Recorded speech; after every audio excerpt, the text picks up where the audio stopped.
Before I begin, is this meeting being recorded by anyone? The hands go up. Okay. I'd like to notify anyone, members of the public, that the delegates meeting is being recorded. Okay. I'll now welcome to the Wednesday, March 7th session of the Cape Cod Regional Government Assembly of Delegates. I'd like to call this meeting to order, and we will begin, as usual, with a moment of silence to honor our troops who have died in service to our country and all those serving our country in the armed forces.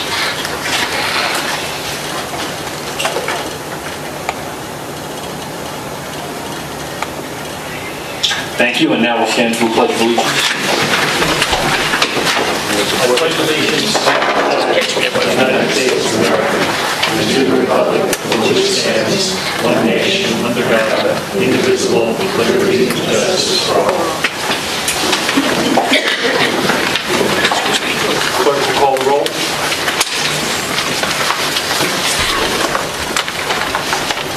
Richard Anderson. Here. Cheryl Andrews. Here. Ronald Bergstrom. Here. Leo Kapunas. Here. Christopher Kanega. Here. James Killian. Here. Marcia King. Here. Thomas Lynch. Here. Teresa Martin. Deborah McCutcheon. Here. Spiro Mitrakostas. Here. John Oman. Here. Paul Pilcher. Here. Anthony Scalise. Believe it or not, here. Yay! Julia Taylor. Here. Mr. Speaker, we have a quorum present with 97.70% of the delegates present, 2.30% absent. Okay, thank you. And now I'll need a motion to approve the calendar of business. Motion to approve the calendar of business. Second. Moved and seconded. Any additions or corrections? Hearing none. All those in favor say aye. Aye. Opposed? Now, you should have received a copy of the Journal of February 15, 2012. Any additions or corrections to the Journal?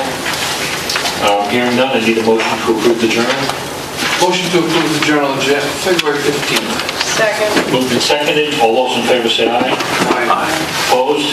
Now we have communications from the Board of Regional Commissioners. I see the Chair of the Commissioners here.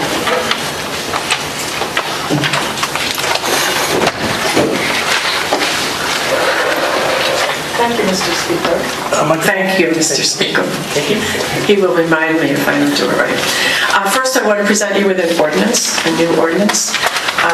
It relates to the dredge, and what we're requesting in the ordinance is an increase in the salary line of $50,000. Apparently, the dredge projects have increased to the point where the individual who works there, who is normally part-time, is continuing to work because there's so much work to do.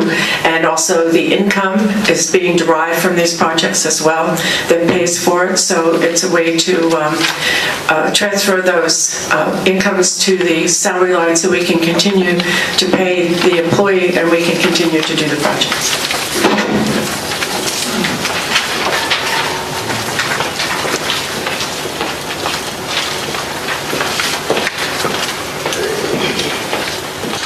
I notice on your agenda here, you're going to discuss the recommendations from the Special Commission. I will just simply say that we expect that the co-chairs, Amy Rauschenbach and Rob O'Leary, will complete their written report and provide them to the commissioners at a meeting so that we will be able to discuss them with them. So You didn't do that today? no, Oh. no. We had that on the agenda, but it was only for the purpose of discussing process, how we might move forward with the recommendations, what we could do, how we would prioritize them, what we could do that doesn't require any other say legislation or change from any other group that we could just make on our own. And also on the terms of the RUS, we talked about the process moving forward and the importance of establishing the governance committee for the RUS, which would really be the first step. So we just talked mostly about process, and we'll follow that up next week and continue that on a weekly basis until we have all of those steps in place. So that's all I have to say. Thank you. Do you have any questions for Commissioner Flynn? Yes, Tom. just a couple. The timeline and status on the fertilizer and pesticide study, is that kind of on track and moving forward? Do you think something by spring or summer? Right now, that's being done through the Cape Cod Commission, and I would expect that it's on track, but I really don't know specifically.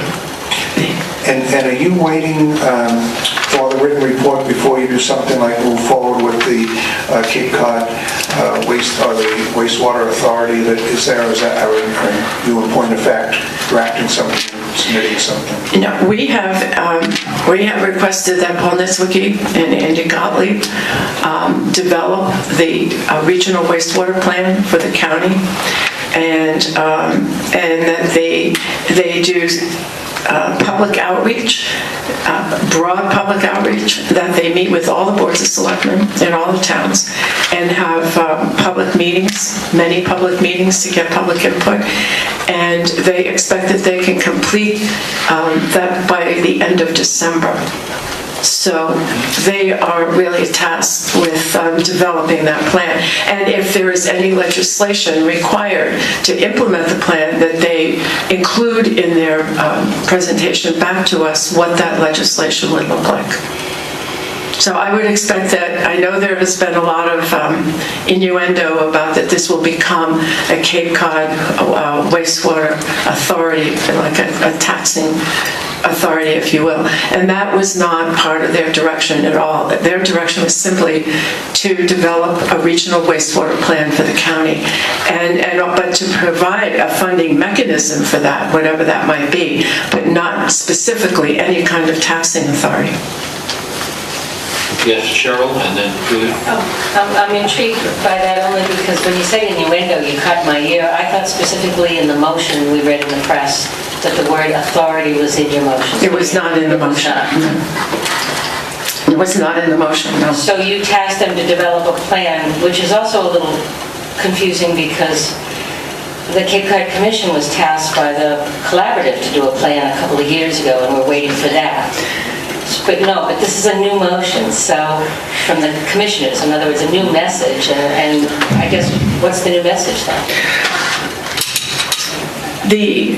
I think the new message is that the Cape Cod Commission was looking at a wastewater plan, a regional plan, as possibly that came from Paul Nitzwicki's participation as the Senate President's member to a committee that was looking at wastewater solutions in general for the state, and also looking, and it was really set up to look at financing and funding for that. Then he also, through the commission, applied for funding for the plan. I think they received $150,000 in funding to do the wastewater plan. But then we looked at, with everything else that is happening and with what the towns are doing individually and with the issue of the shared watersheds. I mean, towns are moving along with their own wastewater plans, but the regional plan really includes the shared watersheds.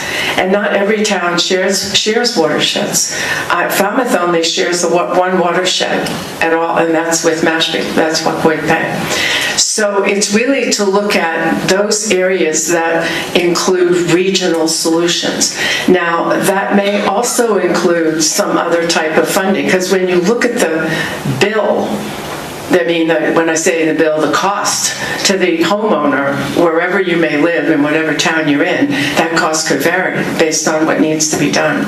So what we said to them was broaden this to the greatest extent possible in your regional solution and present it to the county commissioners, because it has to have a funding mechanism in it. It can't just be develop a solution for wastewater that doesn't have any way to pay for it. Now, you may know that yesterday, Representative Keating, Congressman Keating, co-signed or co-sponsored a bill in Congress. It was, I forget who the congresswoman was who proposed it, what state she was from, but they brought up the fact that the quality of water in the country is not good. There are wastewater issues in every state of the union, and they wanted Congress to address this. This is a matter matter of national importance and its infrastructure that only the federal government should, and the federal government should come to the plate and support this. So it's a bill that would provide some sort of federal funding to all the states to deal with their issues of water quality and wastewater. Now, whether it goes anywhere, I mean, who knows? But at least it's now out there, and Congressman Keating has recognized that issue here on the Cape and is doing what he can to try to see if there aren't some federal funds that could help with this, particularly, as I said, and if you remember, there was a piece in the paper about our entire legislative delegation is behind the concept of regional solutions. So even though every town is working on its own plan, there may be other areas regionally that could be worked out. And Paul and Andy are in a position to know what those could be. Andy working with the collaborative and Paul working on those regional issues for some time. Julia? The Natural Resources Committee at its hearing had Paul and Andy with us for a discussion of the budget, but we went into this issue quite a bit, and I think it was helpful. What Paul is particularly working on is what he called a dynamic plan, where it will cover the whole Cape, and it will, but the key word is plan. And town plans and projects can be slotted into this plan and tested as to whether they work and at what cost and what kinds of solutions, variety of solutions could be used, and towns will be able to use the Cape Cod Commission's regional plan to sort of test out their plan. That is completely separate from any possible, and that is proceeding and will be done by the end of next year for sure. That, according to them, is completely separate from any other possible concept of some sort of regional authority. They are going to also do some work on what something like that could look like, but that would be entirely a question of whether towns wanted to buy into that. It wouldn't affect the plan. I'm not able to make this as clear as they did, but the plan is going to go ahead no matter what. Town plans, in fact, do have to meet certain criteria of the Cape Cod Commission's regional plan, because that's how planning on Cape Cod works. If you want to have a local comprehensive plan, it has to be approved by the Cape Cod Commission. And the same is going to be true if you have a wastewater plan. It's going to have to fit into the Cape Cod Commission's regional wastewater plan. Anything about and that plan, as I say, is going to have lots of moving parts where you can try out different scenarios for your town and come to your own conclusions as a town as to what might be cost effective and actually also meet the cleanup standards. Those two things are going to be difficult.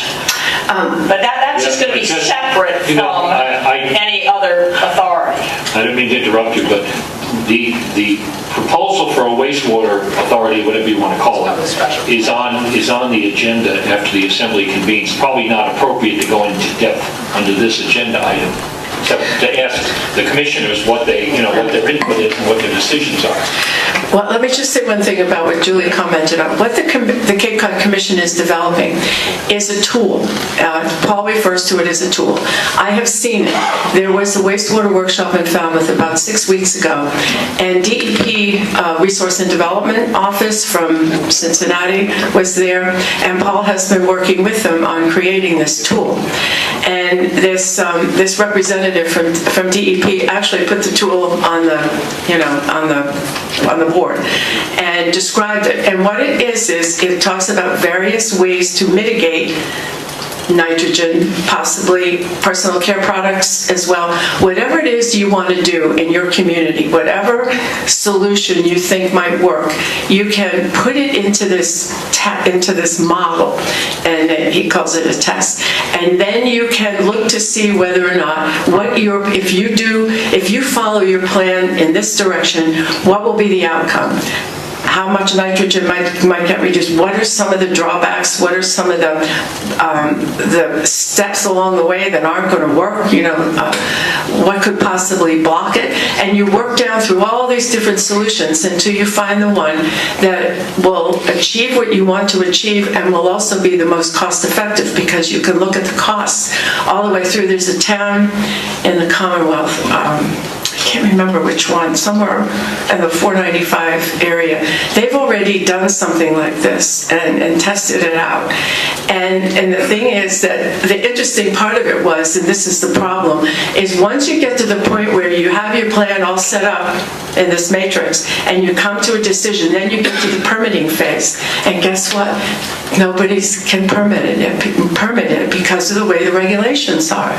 And that's what I said to Paul the other day. He made a presentation to the commission, to the Cape Cod Commission on this, because as it is now, the state regulates the wastewater plans town by town, and in order to get your project approved by the state, it has to be a town plan. It has to meet the requirements.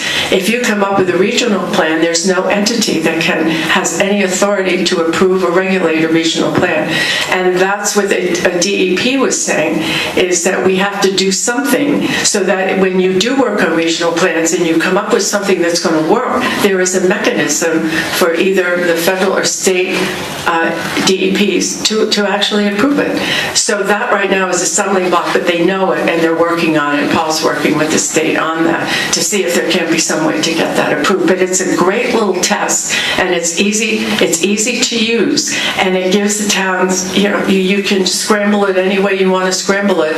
You know where you want to be at the end, and trying all these various options will give you your best option and the costs on that option. So that's part of that regional solution. Pat, presuming that Paul and Andrew follow through on this and they come up with a proposal that they're going to then present to the public.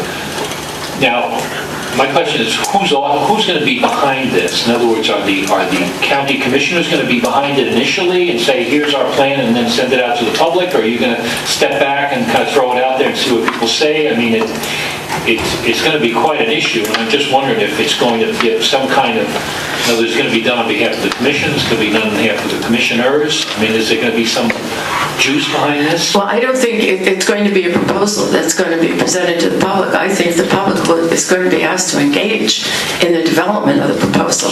So that we will come out with a plan that has already been vetted. By we, you mean? I mean, Paul and Andy, they are supposed to come, they've been asked to come back to us with a plan that has had broad public outreach and broad public investment and consensus around the plan. Three members of the public right now who aren't going to give their opinion until the last minute. Anyway. Is there any other questions? Yes, John. Thank you, Mr. Speaker. Quite on a different vein, America. Can you tell me that Jack Mead come up with his numbers on the 2013 revenue side for the registry of deeds money that he predicted, which tends to be a little more frugal than Mark's numbers? Mark told me that after the last report, January, that he and Jack were meeting together, and they would have that, and they would get presented to the commissioners and to the assembly. But did you notice that January was up like 30%? Yes, the price was down. I didn't. The price was down. Yeah, I know, but the revenues were up by 30%. But we're still significantly behind the goal of $7.45 million for the year, for fiscal year 2012. And that's one of my concerns. But so you're saying that even today, that John Meade hasn't weighed in on? No, I'm not saying, I don't know if they have. When I spoke to Mark 2 weeks ago, I asked him twice. No, he hadn't met with John, but he was going to meet with him that week, which was week before last, and we did meet last week. So, and then he is not here today, so I wasn't able to ask him that today, but I will tomorrow. If he has met with John where they are and asked him, he needed to make a presentation to the commissioners and to the assembly about, we're looking at 2013, no, we're not looking at 2012. Well, my first question... You want to ask about 2012?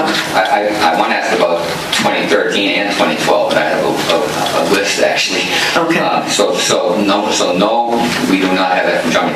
I know that there's an arcane rule that says that members of the assembly should go through the county administrator to talk with department head. I would like to ask permission to talk to John Meade directly, if I could, so I can get those numbers. Do I have to ask you? We'll give Mark a call tomorrow and ask him. That was my first question. And the second question is, do you have February numbers in 2012? That's now here, middle of March. That's what I was referring to, I think, with the February numbers that were, not January, February that were up 30%. Okay, good. That's great. But so that's my second question. I've seen them. I don't have them with me, but I have seen them. And how does that, from what I understand, that even if February is up 30%, we're significantly behind the objective, which is to collect $7.45 million from the beach revenues. In other words, the pace is still significantly off. Well, it isn't all about the revenues, too. It's all about spending as well. And Mark seems to feel very confident that with the anticipated revenues, and that's being realistic about what they are, not necessarily what they were budgeted for, but what he has anticipated the revenues might be now, at this time instead of this time last year. That he feels very confident that we are going to be in line with our revenue numbers in terms of spending. I mean, even if the revenue is significantly less. That's correct. He did send Janice forward to all of us a very specific set of numbers with the year-to-date expended on everyone, but it's almost impossible to read because I know that these expenditures happen not haphazardly. At different times, it's a different strength of spending. Yeah, so and some months they're higher, some months they're lower. It's nice to see, but without an interpretation, this doesn't do anything for me specifically. Well, maybe we should have him come next week and... you're not waiting next week, the week after, and have him give you a report. We're in the middle of budget, and it's a really critical time to know these facts, and I would like to know these facts more so that we don't have to haphazardly start cutting budget items so we don't want to, but in anticipation of the worst possible news that we don't know yet. Thank you. Well, that's sometimes for us the same thing when you do the budget in January. It's really hard to know what next year is going to look like because all you really have are the trends. But if you wish, you can either speak to him yourself or we can have him come to the assembly at the next meeting if you like. And we can have him come once a month and update the assembly on revenues and expenses, if you like that. At this point, I think it would be, with John's permission there, would be advisable for him to talk directly to the Finance Committee, because they're the ones who are making recommendations on the budget. And then when the Assembly gets the entire budget, we're certainly more willing to entertain him then, when we have to look at it. And I think that John's questions are probably pretty apropos. They were an issue last year, and I assume they're going to be an issue again this year. Well, and they're absolutely realistic questions. They're questions you need to ask all along the way. Questions we needed to ask back in January when we were even reviewing the budget. How comfortable are we knowing what the numbers were from December, whether or not what the budget that we were proposing for next year was realistic in terms of revenues and expenses. So the same is true now, but that's always the way it is. When you have to plan your budget so far in advance, you can only look at the information that's available to you from the past and the trending that you can make toward the future to make a determination whether is this the most reasonable budget that we can present. Leo? I'd only add my comments and concerns to the fact that, even though that we are not projected to make the revenues because it's a little easier now. Here it is March, and we're only talking about from March to July, so July 1st actually, so we're not talking a lot. My concerns, and I'm hoping through the Finance Committee, we can find out where Mark is planning on making any cuts so that as we prepare next year's budget, we'll be able to maybe focus on those areas that he was able to cut this year, and subsequently we can do the same next year, or feel comfortable looking at it. So those numbers are particularly interesting to me because again, I would like to see how we intend on finishing this year out, and that information will certainly help me when I prepare next year's budget. And I just want to say for the record also, although there's a 30% increase in February at the Registry of Deeds, that's a 30% compared to last year's February. Right. Last year's February, from what I understand, was the worst February we have ever encountered. So to say we're 30% higher, I don't want the public to go away here thinking that that's some kind of a windfall. Quite frankly, we could be 100% higher, and we probably still wouldn't be our best February because we're comparing it to one that was very, very bad. So we're not out of the woods yet, and I don't anticipate we will be, and I'm hoping that we can at least share back and forth how we intend on finishing this year out. And another thing you have to keep in mind too are turnbacks. I mean, every year there are turnbacks from departments of funds that weren't spent. Mark has some idea what those might be. And we also have the option of just cutting spending at a certain point. That's what they do in the towns. If you look and you see, you know pretty much what the turnbacks are based on what the current activities are in each department. And in terms of employment or whether positions are filled or not filled, all of that. And then you have to look at that in relationship to, well, what kind of spending can we curtail at this point too, between now and the end of the year? I know towns do that all the time, particularly since 2004. Prior to 2004, you didn't have to think about those things. But since 2004, you have to look at them every year. Leo, you want to follow up? Actually, yeah, I follow up on that point because I was driving over here today. I actually thought about that. My tenure at the Howard Finance Committee this time of year was twofold. One, we were working on our next year's budget, but the town also works through its Finance Committee on seeing how we're going to end the current fiscal year budget. And that's why towns have special town meetings in case they need to supplement the budget. And our particular town Finance Committee actually had a $225,000 line item that they could vote to transfer that money so that a particular department would be able to finish the end at a zero balance. That's not a procedure that happens here, though. I take it. Maybe it's not a question for you so much as maybe our speaker, or just to put it out there. Maybe it's a procedure we should think about doing. If I may, Mr. Speaker, sure. That's not required in county financing. It's required in municipal financing. In the municipal relief package that the legislature and the governor signed about 3 or 4 years ago, for the first time, they allowed towns to make transfers between departments without going to town meeting. That never happened before. If you had to make transfers, you had to go to town meeting to make those transfers. Now, under the municipal relief package, that can be done without. But I'm not really sure now where the authority is still there in the municipal relief to continue with that. I think transfers certainly within certain departments are allowed, but in the county that doesn't even apply into the county.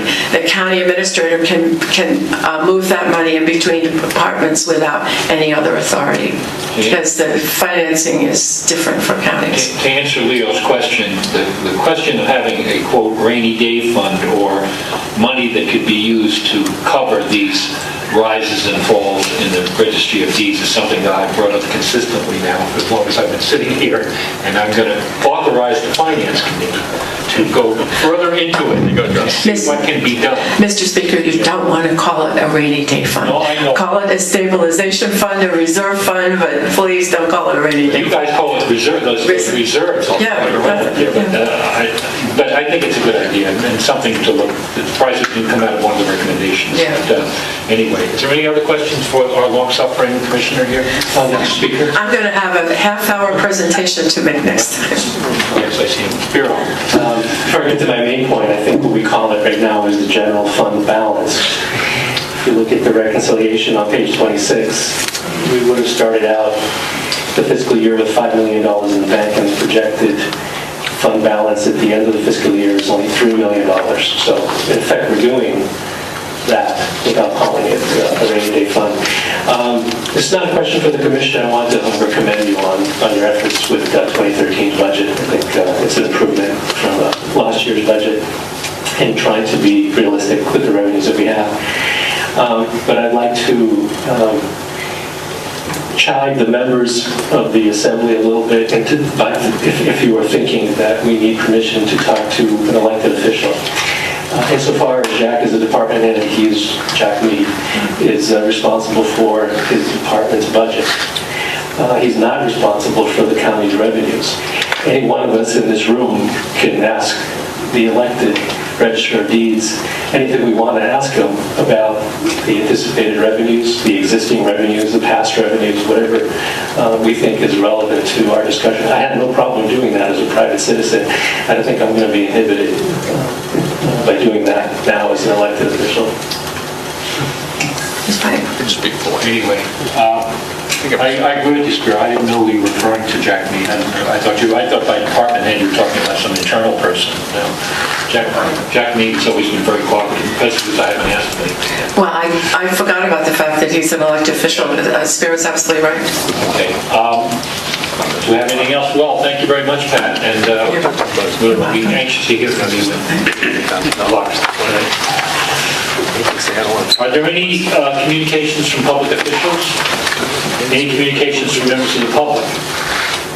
Hearing none, I will now convene the assembly, and we will begin with the report from the Standing Committee on Finance and a recommendation on proposed ordinance 12-01. John. Thank you, Mr. Speaker. This is a report on 12-01.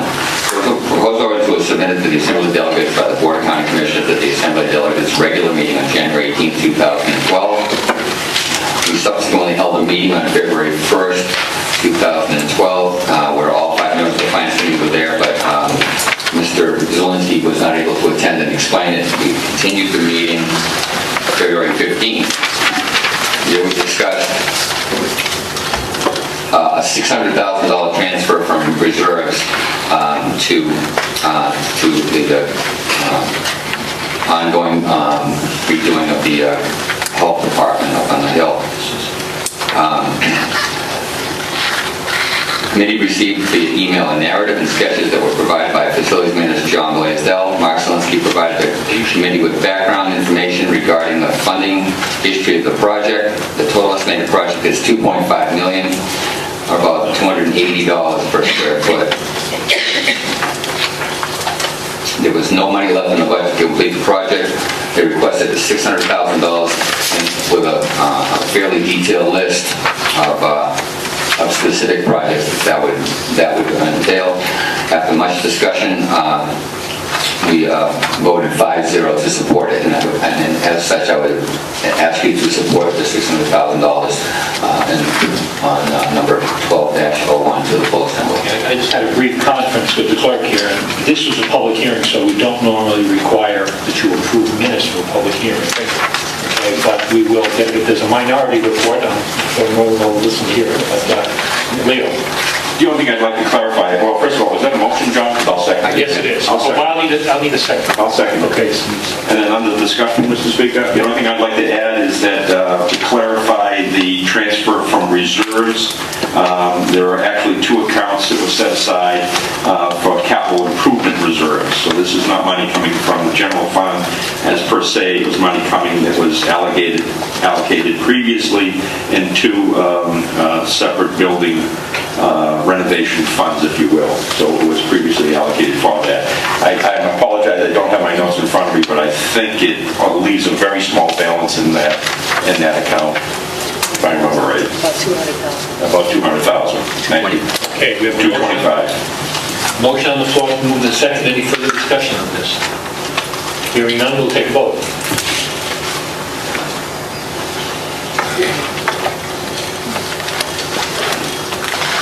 Richard Anderson? Yes. Cheryl Andrews? Yes. Ronald Bergstrom, Yes. Leo Kukunis, Yes. Christopher Kanega, Yes. James Killian, Yes. Marcia King, Yes. Thomas Lynch, Yes. Teresa Martin, absent.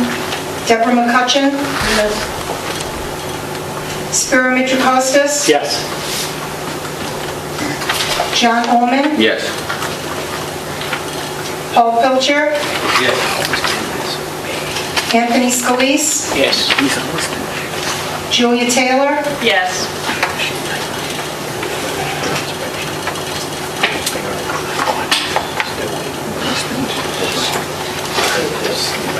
Mr. Speaker, proposed ordinance 12-01 passes with 97.70% of the delegates voting in the affirmative, 2.30 absent. Okay, thank you. We'll now move on to item 12 on our agenda, proposed recommendations from Special Commission on County Governance. You want to take this, Julia, or should I? Well, you can start. Okay. After many a meeting and long deliberation by just about everybody who has any kind of a profile here on Cape Cod, 27 people, we managed to take some votes at the last meeting, which was Thursday, last Thursday, on recommendations from the Special Commission. The recommendations varied. There were things about consolidating things like mosquito control and other things within the county structure. But the major recommendations, one of them you've already heard, which was the wastewater, to have a regional wastewater approach to the problems we have on Cape Cod, which was pretty much, I don't want to say unanimously recommended, but certainly a large plurality. The other recommendations was on governance, and the report came from the town managers, specifically from Bob Lawton and Bud Dunham, and I think from Brewster, I forget his name. Charlie Sumner. Charlie Summers. And they recommended a consolidated governance body consisting of 7 members, 5 elected regionally and 2 at large, that would replace the existing governance structure in the county. Now, as you know, I was very skeptical about this, but Julie and I talked about it as time went on, and we realized that this is where this committee was headed. And if I can speak for Julie at a minute, we were trying to salvage what we could out of it. Since I think they asked for a recommendation of maintaining. Remember, they were empowered to look at the structure of county governance. They were not going to come out of it and say we're not going to do anything. So, seeing which way they were headed, we tried to get as large a deliberate body, at least make their recommendations, despite what we may feel, their recommendations for as large a representative body as possible, and they finally settled on, according to these recommendations, a body that would be neither commissioners nor delegates, and the title was something that we debated back and forth. Call them counselors, call them whatever you want, which would be somewhere in the middle. It would be more than twice what we have now for commissioners and a little less than half what we have for delegates. So that was their recommendation.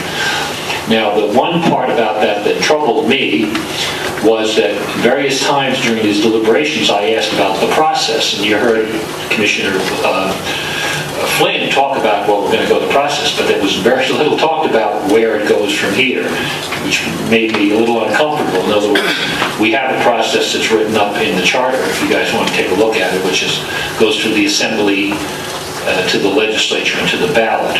Suggestions were made just offhandedly that maybe they could bypass that by going to the legislature, but I've looked, it's quite a complicated process. So the one hole, the one fly in the ointment right now is I don't know where this is going, and that's going to be up to the commissioners. Now, Julia, do you want to go further, correct anything I've said so far? Not correct, but add to it. I think in some ways the most important recommendation change was for a strong appointed manager and really an executive, and with all sorts of powers that are now held by our commissioners. So that would go that is a pretty radical change from having 3 commissioners with those kinds of executive powers and employees, including an administrator. But this would be kind of a super administrator and really a chief executive. And I can understand that that could be it's certainly a change from 300 plus years of county government, but I don't think it's a crazy idea. And I think that as far, they very much, this was very unanimous, I would say. Ron and I were the least all over it, but I'm not opposed to a regionally elected person as a legislature. I feel very, very, very, very strongly that we need some sort of legislative body, but does it have to be town-based? When I was originally on the Charter Commission, which seemed like another life now, we didn't have the nerve to go to a regionally elected setup. We thought that the towns and people in the towns wouldn't support it because it would be too big a change, and they weren't ready for regional government, and they couldn't give up their town identities, etc. I made the point, I think, a number of times at the special commission that I had not seen dreadful evidence of parochial town-based decision-making on the assembly. I said, I don't think that that's how it operates, and I think you'd be hard-pressed to come up with examples of where that has been the basis for people's voting. But basically they don't believe that. This group didn't believe that. And basically I don't think that we are still at the point where we couldn't have regionally elected people as opposed to town elected people. So that's, I think that we do know where this is going. The commissioners have things that they could do and implement when they get this report, but changing the charter isn't really one of them. They could support that change politically, but they're not the people who are in charge of doing it. We are. And so we have a choice, and I don't think we need to make the choice today, but I think we need to be thinking about it. Do we feel very, very strongly that we have the right system right now and that this special commission is totally on the wrong track with their ideas? And if we feel that way, then we can just drop it and state that publicly and let the chips fall where they may, and there may be enough political will from some of the people involved to do it the other way, which would be a signature campaign. I would suggest, however, that we not take that position and that we spend some time, not a 2-year charter review. I don't really think that's the right approach at all, my thought, but that we really decide, do we want to consider a strong executive and a single legislative group that is not town-based? I think the details of how that are set up and the exact powers and what the regions would be, they recommended nonpartisan election. That's an issue. They recommended 5 elected regionally and 2 Cape-wide. I personally think that's ridiculous, but at any rate, we could discuss those issues. Do we think there's some reason for having a strong executive and a single legislature? If we did think so after discussion, we would then be in a position to make the actual suggested charter changes. If we are absolutely opposed to that, then let others deal with it. But if we want to have any say in it, we could. We definitely could. And along those general lines, we could have a lot of say in it. So I think that's what we have to decide. Is there any appetite for taking on this, or do we want to, I don't want to say stonewall it. Say it. Well, let me just add a couple of quick things, and then I'll open up the discussion. Is that Julia's point that she made initially was something that really weighed heavily on me, because my experience as a selectman, and I know there's others here who've served in town government, you know that over the last 20 years, town governments have all gone to a strong, centralized manager, away from the old system. And I can see the benefits in that. And so I believe there was almost unanimous support, including my support, for a strong county executive. Now, if we maintain the assembly the way it exists, and we have budgetary authority and so on, and you have a strong executive who signs contracts and hires and fires, so then the question comes up, what do the commissioners do? In other words, it sort of puts the odd people out. We can't have two legislative bodies, so that was the one thing we talked about. But also in the division, the political division of Cape Cod, I called up whatever it is, Secretary of State, and they wouldn't help me at all, because they're in the midst of figuring this out themselves. Each individual town has to divide their population, send it to them, they have to make a map. There's 351 towns. They wouldn't talk to me. I asked them for a map of the districts, the precincts, and they just told me to go to the library. So I prompted by an email from, I think it was from Spiro, I did some math, and using percentages. If you look at our percentage, if you want to get 20%, if you have 5 towns, if you have 5 divisions, you want 20% more or less in each division. And you can do that by maintaining town borders. You can do it by Sarah Peak's district, which goes to Brewster and Harwich. You can do Dennis and Yarmouth. You can do Falmouth and Mashpee. And you can do Barnstable standing alone. And you could do Bourne and Sandwich. And that would be more or less, I think the lowest would be 17.8 or something, like the highest would be 21. So I threw that out there. I said, well, okay, I give up. Here's a division we can do is 5 and 2. That got shot down. They said, no, we don't want to go by towns. We want to get away from the towns. So at that point I said, fine, you do the math, you divide it up. So anyway, so that's our retort. Yes, Cheryl. Let me say one more thing. Okay. Then, I'm crazy about Rob O'Leary, but he did, I feel, kind of went off the deep end and over he then proposed and had on our ballot that the town managers would have some sort of secondary or veto budget authority. Well, I was shocked at that. But that didn't really, fortunately, get much traction. And I think his idea was it's the town managers that you would like to get involved in thinking about the county and working with the county. And of these special commissioners, I would certainly single out those 3 that were managers as being particularly useful and, of course, knowledgeable and on top of stuff. And so I don't mean that as criticism of the town managers in the least, but so I do think I don't think they should have some sort of unelected people having some sort of budget authority veto, but I do think that's a challenge that we could take on.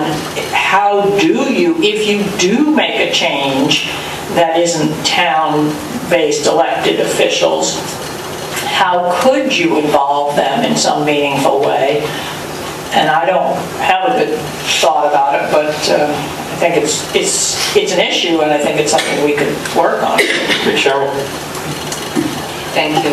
Mr. Speaker, I don't want to put you on the spot and ask you word for word what the motions were from this special commission, but I'm walking out of this meeting a little bit confused because I thought the special commission recommended a wastewater authority, and I thought it did.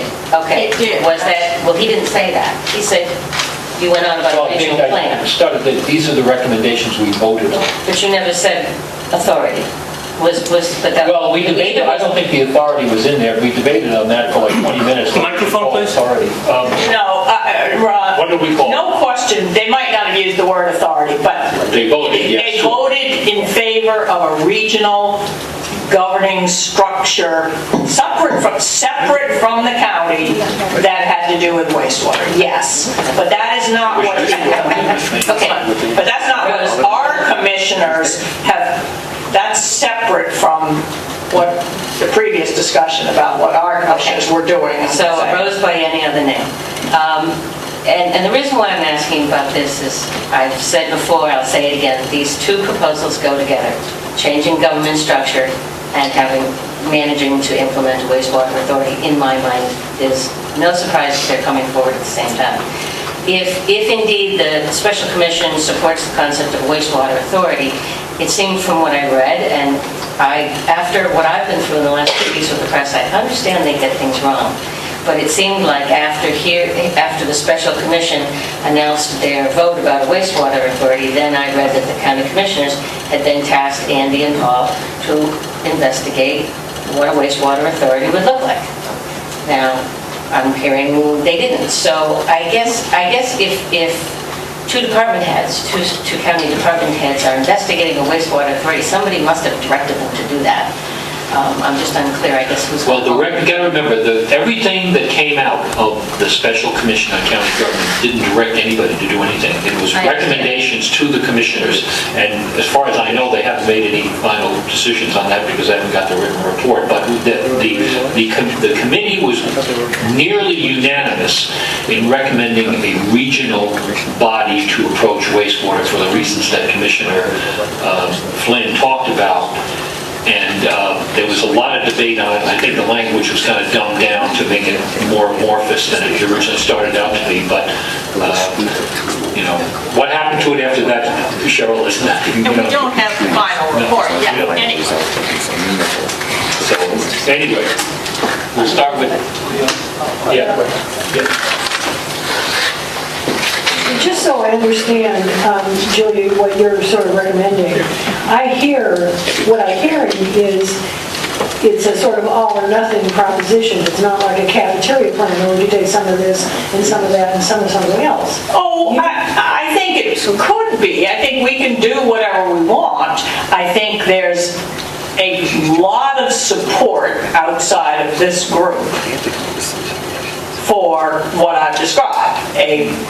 A regionally elected body, legislative body, and a strong executive.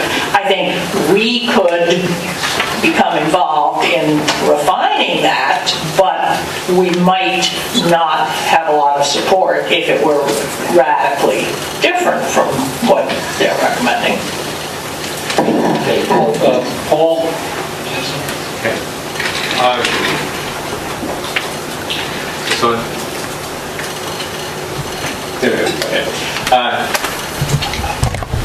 I've changed my opinion about this as I've listened over the last few months, because I think originally I thought the idea of a regionally based legislative / oversight board was a good idea. I don't think it's a good idea. I think that this group, does remarkably well, considering that we each represent an individual town, in adopting a regional approach and in settling our differences. And if there are other people, and I know there are a lot of them, who tend not to think so, then I think maybe it's up to us to educate them that this is a pretty good approach. And I'm afraid that some of the smaller towns, like you and me, will get lost in the shuffle if we have a regional board. I would just point out one other thing, that in the proposal, I noticed that this was done in the name of efficiency, and that the salaries quoted would come out to twice as much for this regional board as we presently pay for the commissioners and the assembly together. I did speak on that, Paul, and took a very different approach to how much should be paid, but I was looking for a cheaper Julia recommended $4,999 because that would exempt us from the pension and the healthcare. So I came back with $5,001. And Robert O'Leary upped the ante. He upped the ante to 15 to 25. So I mean, I don't know, maybe he's planning on running. Anyway, go ahead. Yeah, Marcia, sorry. Thank you, Mrs. Speaker. And Paul, actually, I mean, my town will get lost. If I'm lumped with Falmouth, the votes are all going to be in Falmouth, so my town will lose representation too, which really does bother me. I think, as you just said, this is the best representation of this county by having the people from the town. But I actually sat in on the meeting today with the commissioners, and I thought it was very interesting some of the things that they talked about. I guess the vote was for the executive, and the commission started talking about they can do this right now without legislation, write a job description. Today they started talking about they wanted to write a job description, post it, and start interviewing. I was really surprised by that, actually. And Sheila was very concerned about getting legal counsel. I think some of the commissioners feel there's going to be a fight, and so that was brought up repeatedly about getting outside legal help to determine what they can and can't do, which I thought was extremely interesting, because at one point maybe we ought to get legal counsel if it really is going to become that nasty. I didn't think it was. And what I kept hearing was they want a legislative body and an executive. Well, I think we have that. With the legislative body, we can get a strong executive. I think they've gone after the wrong board. As I've said all along, they should then retire the 3 commissioners. You have the legislative body here. And I've said this all along. We would have to do that, not them. And I think we should think about it. But I felt all along there was a solution looking for a problem. Surprise, surprise, they want to get rid of the assembly and merge it into the commissioners. I'm very disappointed by that. I just think that it's such a slap in the democratic way that we vote around here, that they would take away. My town is threatened. Deborah, you guys on the Lower Cape, you're all threatened. And you will end up having all of that. And if there the big argument seem to be the percentage that Barnstable has, Barnstable still have one person completely taking care of their town. Well, my town may lose, your town will lose representation, and I'm just extremely disappointed that that's the way they went. But they are taking the position, the special commission, that it isn't about towns, it's about citizens.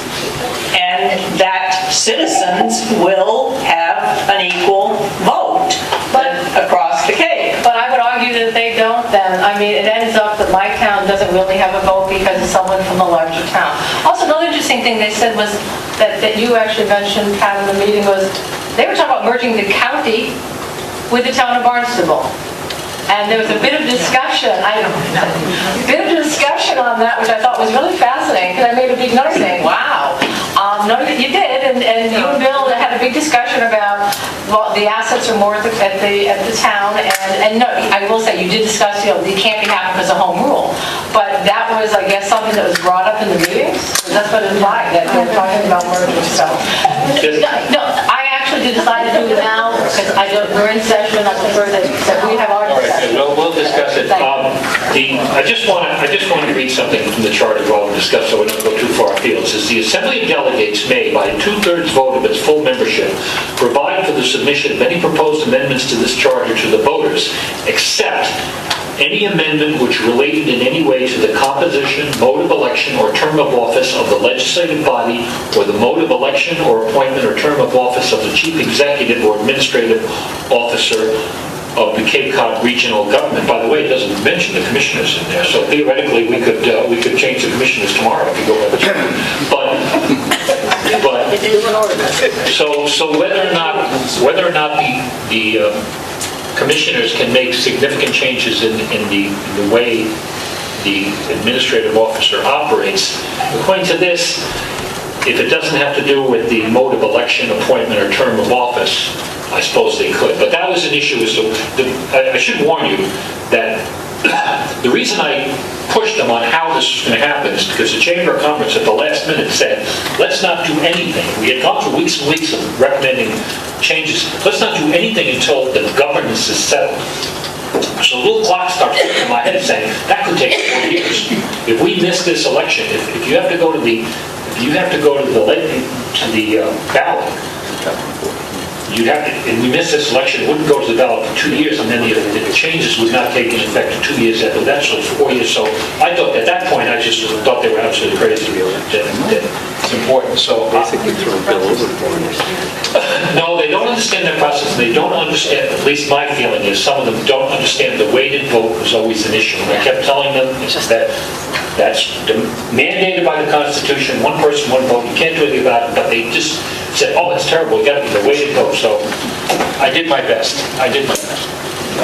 Leo and then John. When this actual report, if you will, is submitted to the commissioners, are we going to request a copy of it? Because, as you all know, I've been dying to have this conversation, but it's difficult to have it without having the report first and actually reading it and trying to take some time to comprehend it. So I'm going to follow my friend Mr. Lynch's suggestion. Why don't we wait till we get the report in our hand and maybe schedule and have a really nice work session on this, because it's something that's going to take a lot of discussion, I believe. I think the minutes, if you really want to dig into it, the minutes have been pretty regularly published. You can go to them. And there's actually a spreadsheet, which I should have brought with me. Julie, I'm sure you didn't bring it either, but that we had. So anyway, John, did you? Well, I think it would be instructional to see the voting records of all these things. I attended many of these meetings, and the first voting was 13 votes, if I recall. And literally, at one point in time, they pulled somebody out of the audience to take 2 votes for 2 absent members. I kid you not.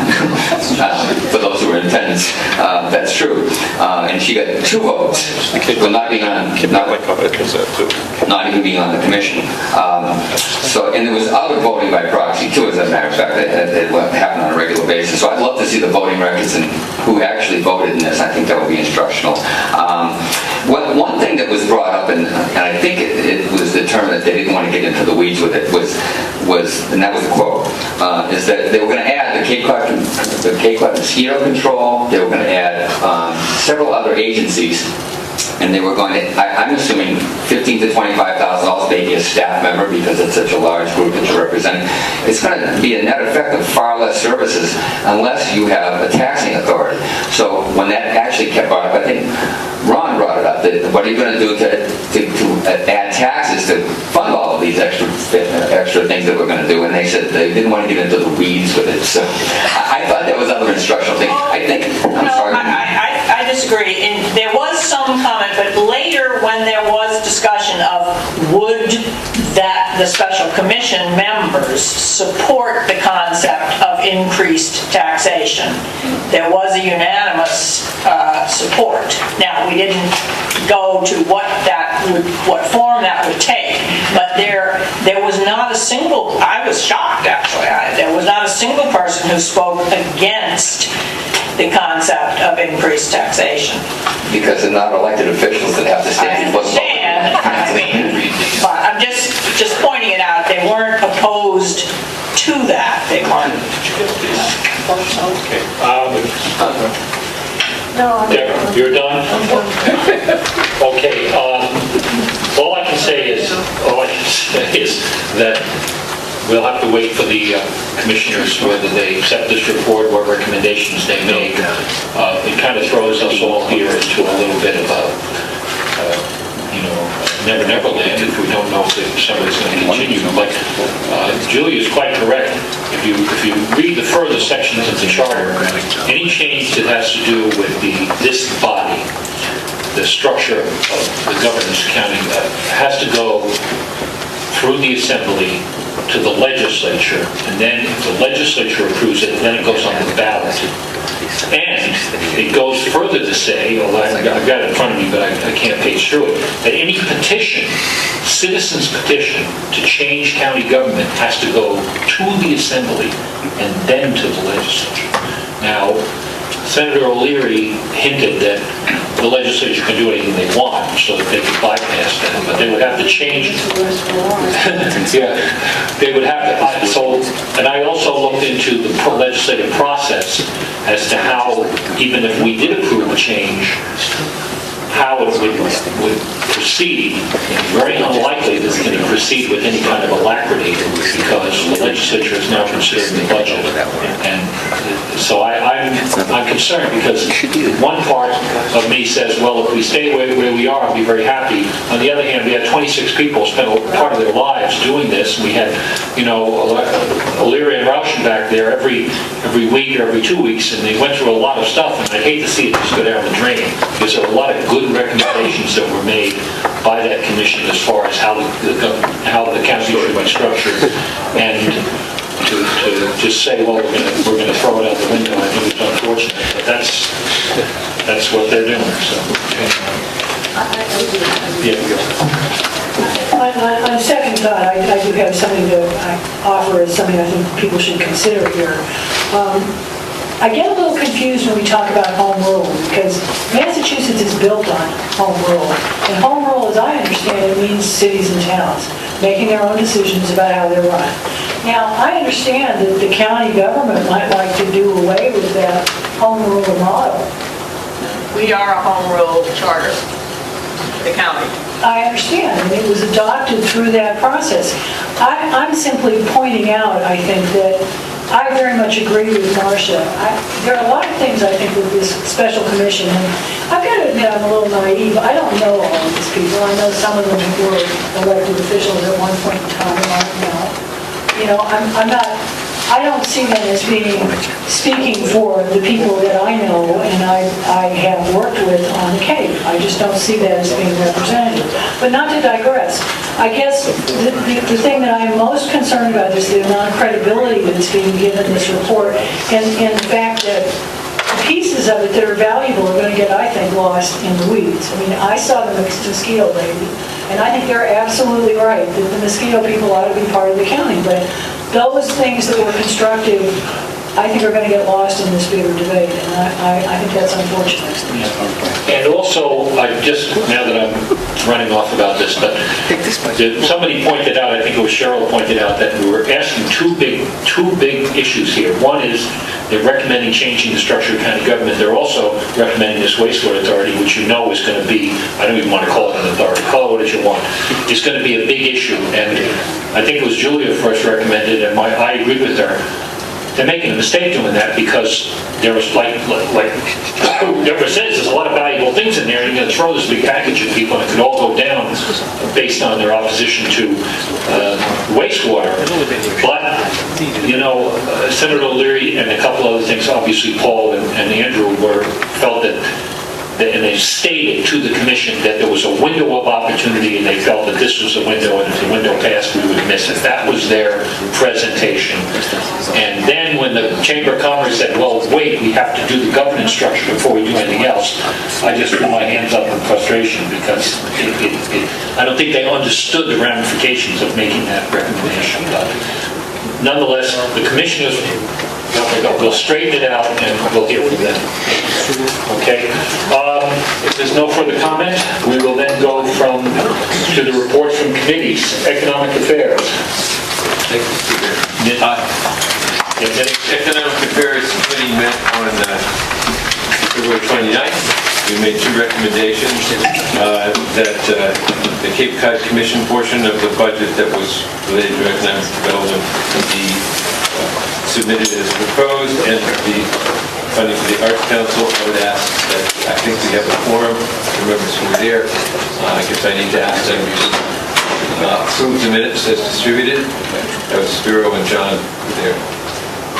Need a motion. So moved. Second. Yeah. We're reading the minutes. All those in favor? Aye. Aye. Okay. 3-0. Good enough. There's 14 of us here. How many people are on your committee? Twice. There were 5 and there were 4 who were present. One of whom was not present today. Natural Resources, Julia.